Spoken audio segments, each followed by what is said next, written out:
Hello प्यारे बच्चों। आज हम करेंगे कक्षा 5 की विषय हिंदी की सप्ताह 30 की वर्कशीट और इसमें हमें दो पाठ करने हैं, पानी रे पानी और नदी का सफ़र। तो चलिए शुरू करते हैं इस वर्कशीट को हल करना। प्रश्न 1 देखिए, दिए गए शब्दों में से सही अर्थ ढूंढकर शब्द के सामने लिखें।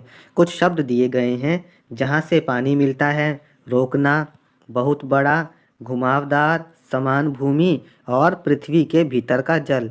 चलिए अब इनको लिखते हैं।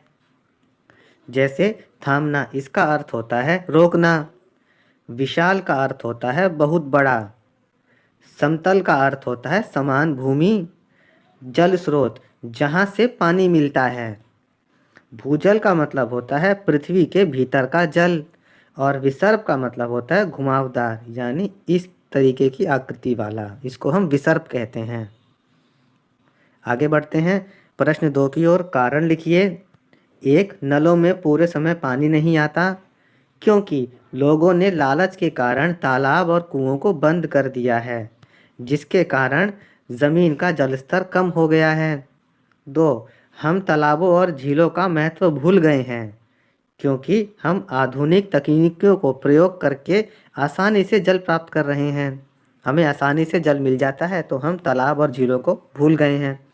प्रश्न 3 देखिए, वर्षा ऋतु में कुछ दिनों के लिए सब कुछ थम जाता है क्योंकि अधिक वर्षा होने से चारों तरफ पानी ही पानी होता है।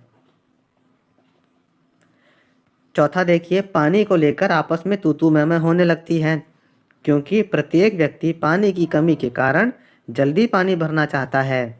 और 5 देखिए, हमारी धरती की तुलना गुल्लक से की गई है क्योंकि धरती में गुल्लक की तरह ही पानी संरक्षित रहता है, जिसे हम इस्तेमाल कर सकते हैं। अब यहाँ पर देखिए, निम्नलिखित शब्दों के पर्यायवाची शब्द लिखने हैं। सूरज के पर्यायवाची हैं रवि और सूर्य। समुद्र के सागर जलधि। बादल के जलधर और मेघ। हवा के पवन और वायु। धरती के भूमि और पृथ्वी। पानी के जल और नीर। प्रश्न 4 देखिए, निम्नलिखित शब्दों के विलोम शब्द लिखने हैं। विशाल का विलोम है लघु। बाढ़ का सूखा। उपयोगी का अनुपयोगी। सुरक्षित का असुरक्षित। डूबना का तैरना। प्रश्न 5 देखिए, आप जल कैसे बचा सकते हैं? कोई 5 तरीके लिखिए। हम जल इन तरीकों से बचा सकते हैं। टपकते नल की मरम्मत कराएं। आवश्यकता के अनुसार पानी का प्रयोग करें। ब्रश करते समय नल बंद रखें। वाहनों को धोने के लिए पाइप की जगह मग व बाल्टी का प्रयोग करें। और घरेलू कामों में उपयोग किए गए पानी को दोबारा किसी और काम में लाएं। प्रश्न 6 देखिए, निम्नलिखित प्रश्नों के उत्तर लिखने हैं। 1, नदी जहाँ से शुरू होती है उसे क्या कहते हैं? नदी जहाँ से शुरू होती है उसे उद्गम कहते हैं। जलप्रपात कैसे बनता है? बच्चों, जलप्रपात झरना होता है। नदी जब ऊंचाई से गिरती है तब जलप्रपात बनता है। नदी अपने साथ क्या क्या बहाकर लाती है? नदी अपने साथ खूब सारी रेत और मिट्टी बहाकर लाती है। छोटी नदियाँ जो मुख्य नदी में मिलती हैं उन्हें क्या कहते हैं? बच्चों, उन्हें सहायक नदियाँ कहते हैं। फिर देखिए, दिए गए चित्र को ध्यानपूर्वक देखिए और अपने विचार लिखिए। यहाँ पर नदी का सफ़र दिखाया गया है।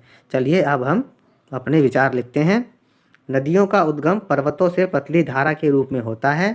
पहाड़ों पर जब बर्फ़ पिघलती है तब नदियाँ बनती हैं।